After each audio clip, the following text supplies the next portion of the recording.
Assalamualaikum semua. Hari ini kita akan belajar sirah tajuk dakwah secara rahsia.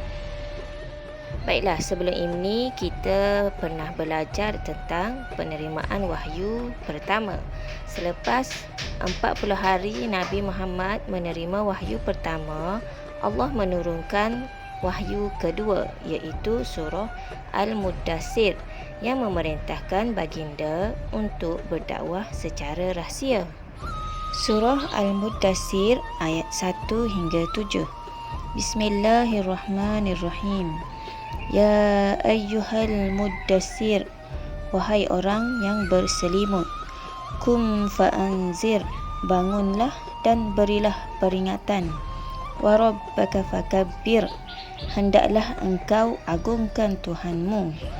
Wa thiyabaka fatahhir, hendaklah engkau bersihkan pakaianmu.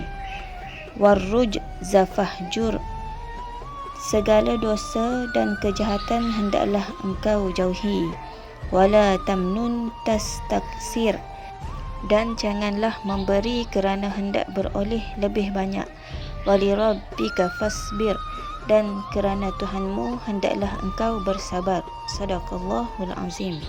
Dengan turunnya wahyu yang kedua itu, kemudian Nabi Muhammad memulakan dakwah secara rahsia kepada kaum keluarga dan kepada sahabat handai. Berikut ialah orang yang pertama yang memeluk Islam selepas usaha dakwah Nabi Muhammad secara rahsia disebarkan. Yang pertama, Khadijah binti Khuwailid, wanita pertama memeluk Islam dan merupakan isteri Rasulullah sallallahu alaihi wasallam. Yang kedua, Abu Bakar As-Siddiq, lelaki pertama yang memeluk Islam dan juga merupakan sahabat Nabi.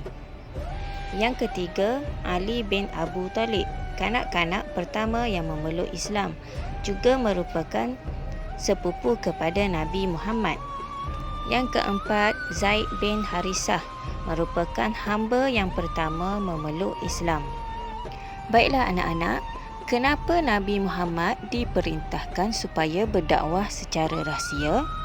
Ya, betul, supaya tidak dikesan oleh kaum Quraisy. Kerana ajaran Islam bertentangan dengan amalan masyarakat Arab jahiliah pada masa itu.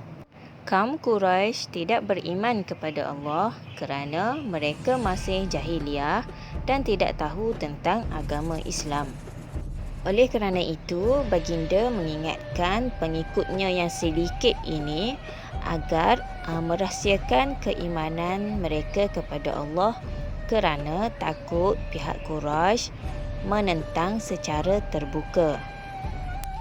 Maka Nabi Muhammad menyeru kaum keluarga dan sahabat supaya beriman, beribadat, bersikap lemah lembut dan bersatu padu kerana umat Islam bersaudara.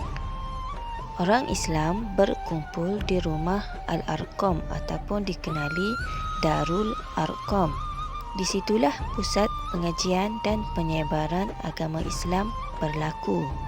Dakwah secara rahsia ini dijalankan selama 3 tahun dan ramai pengikut Nabi dari golongan yang jujur dan dipercayai.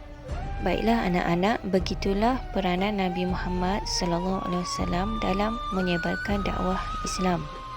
Baiklah, itu sahaja pelajaran kita untuk minggu ini.